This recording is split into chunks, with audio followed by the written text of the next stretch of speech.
So, andito po ako ngayon sa airport. Hinatid ko po ang nanay ko pauwi ng Mindanao sa probinsya namin, probinsya ng Sultan Kudarat.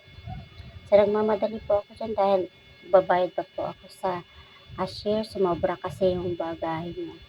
So, kaya ayan. So, alhamdulillah at okay na ang lahat. Ayos na po ang lahat.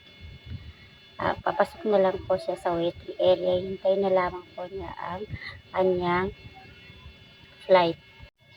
Maaga ko nga palang hinatid ang nanay ko dahil natatakot akong baka matraffic sa daan. So, alhamdulillah, hindi naman siya na late. Yun ang kinatatakutan ko, baka kung matraffic sa daan, malilate siya sa kanyang flight. So, hindi naman siya na late. Ayos naman ang lahat. Okay ang lahat mula sa ticket hanggang sa pagpasok niya. Hanggang sa nasa waiting area na siya, hindi talaga ako umalis hanggat hindi ko nakitang okay na ang lahat. So, pasensya na po sa aking boses. Masama po kasi ang pakiramdam ko. May ubo po ako. Makati ang lalamunan ko.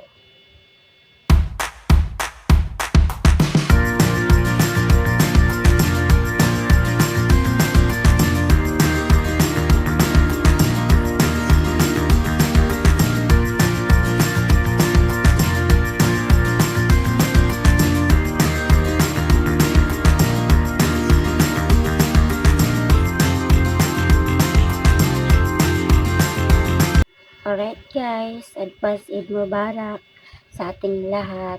See you on next episode. Bye!